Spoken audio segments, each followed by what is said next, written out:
తోమాను, యేసు ప్రభు శిష్యుడైన తోమాను ఎక్కడికి పంపించారండి? భారత్. ఎందుకు? Why? What is the reason behind it?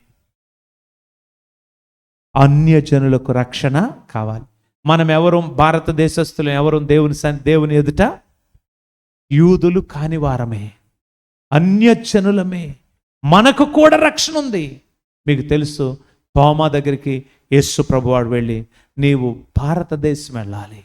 ఆ రోజున భారతదేశానికి, ఈ రాజ్యానికి ఏ పేరో ఆ పేరు ఉపయోగించి నువ్వు వెళ్ళాలి అంటే, నో, నేను అక్కడికి వెళ్ళను, నాకు భాష రాదు, అలాగే నేను బలహీనుడను, నేను అక్కడికి వెళ్ళలేను మొండికేస్తే, యేసు ప్రభువారు మరలా తోమాతో మాట్లాడి, నీవు వెళ్ళకపోతే అక్కడ ప్రజలు నశించిపోతారు, కాబట్టి నీవు వెళ్ళాలి, లేదా నేనే నిన్ను పంపిస్తాను, ఎలా?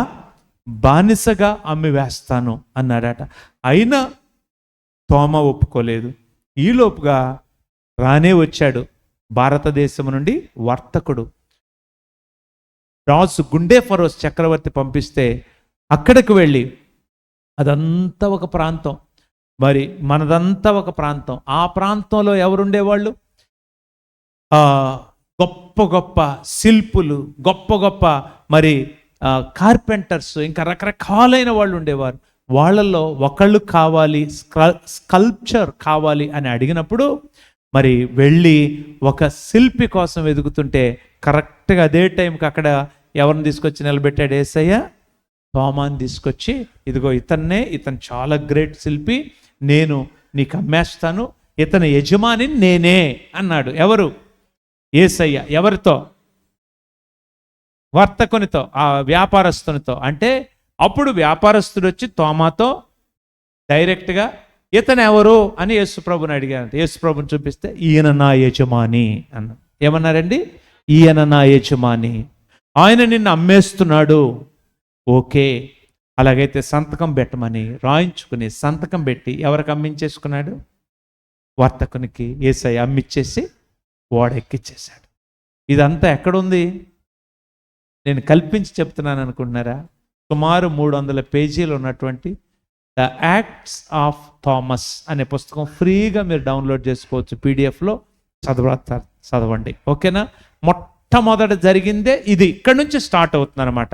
తోమాను యేసయ్య ఎలా అమ్మేశాడు భారతదేశానికి. అది మంచిది. తోమాకి ఇప్పుడు ఏం చేయాలో తెలుసా? భారతదేశమే కనుక వస్తే ఏం చేయాలో తెలుసా? ఏం చేయాలి? రాజుగారికి, చక్రవర్తి గారికి ఏం కట్టాలి?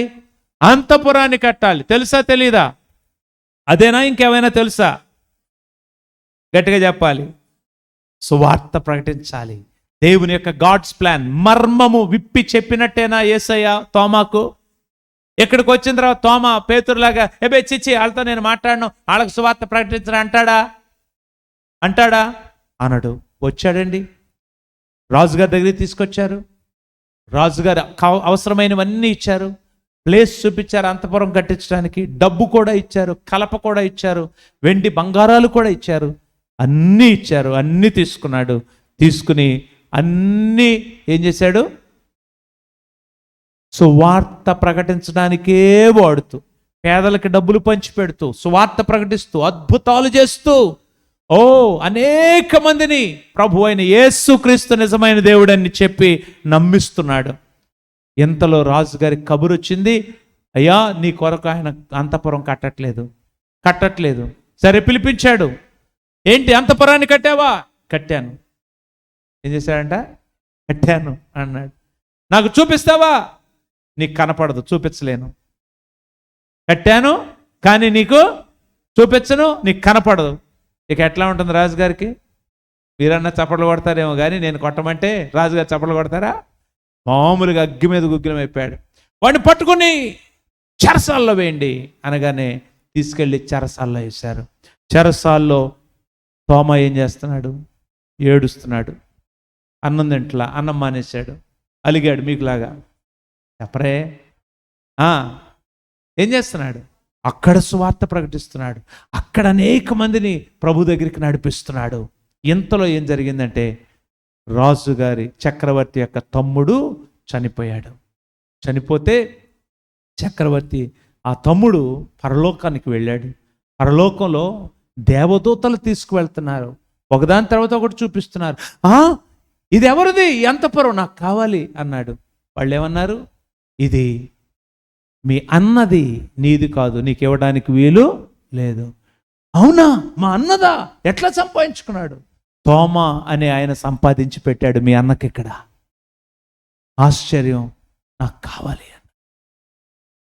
అంతలోనే దేవదూత మరలా వచ్చి, నీవు వెళ్ళి ఈ సంగతి మీ అన్నగారికి చెప్పు అని పంపించేస్తే ఇక్కడ ఆయన శవం ఏమైంది, మళ్ళీ లేచి కూర్చుంది. ఆశ్చర్యపడిపోయారు. తోమా ఏమి ప్రార్థన చేయలే ఇక్కడ ఆయన శవం కోసం, అతనే లేచాడు. దేనికి? అంత ఫ్యూనరల్కి సిద్ధపరిచి సమాధికి సిద్ధపరుస్తూ ఉండగా, చితికి మంటలు తెచ్చడానికి రెడీ చేస్తుండగా ఈయన గబుక్కుని ఏం చేశాడు, కూర్చున్నాడు.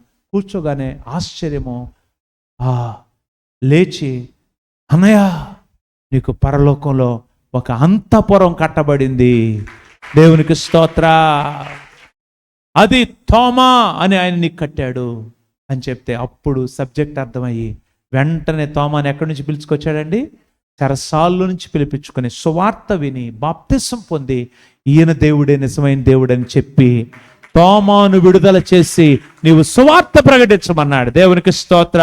మీరు చదవండి, అవన్నీ కూడా దాంట్లో ఉంటాయి. ఆ తర్వాత తోమా అనేక ప్రాంతాలు ప్రయాణం చేసి కేరళ వెళ్ళి, కేరళలో మలబార్ కోస్ట్, అప్పుడు అంతా అక్కడ ఓడలే కదండి, అక్కడికి వెళ్తే మళ్ళీ అట్లా గోవా మీద కేరళ వెళ్ళిపోతారు. అక్కడికి వెళ్ళి అక్కడ దిగి ఆ ప్రాంత ప్రజలందరికీ కూడా దేవునిని ఎరుగని కేరళ బ్రాహ్మణులకు సువార్త ప్రకటించాడు. ప్రకటించి 7 సంఘాలు కట్టాడు. అదే కాలంలో కొన్ని సంవత్సరాలు చైనా వెళ్ళి వచ్చాడని రుజువులు ఉన్నాయి, అక్కడ సువార్త ప్రకటించాడు. ఇండోనేషియా వెళ్ళాడట, అక్కడ సువార్త ప్రకటించాడు. ఎక్కడ సువార్త ప్రకటించినా ప్రభువుని గురించి ప్రకటించడం, అద్భుతాలు జరగడం, అనేకులు ప్రభువుని అంగీకరించడం, ఇది తోమా జీవితంలో నిత్యకృత్యమైంది. చివరికి మద్రాసు పట్టణంలో తోమా మరి ఈటెతో పొడవబడి హతసాక్షిగా చంపబడే వరకు సువార్త పరిచయంలో అరువు పెరుగకుండా ఉన్నాడు. కారణం ఒక్కటే చెప్పండి, అన్యజనులు సువార్త వలన యూదులతో సమాన వారసులు అవ్వాలి.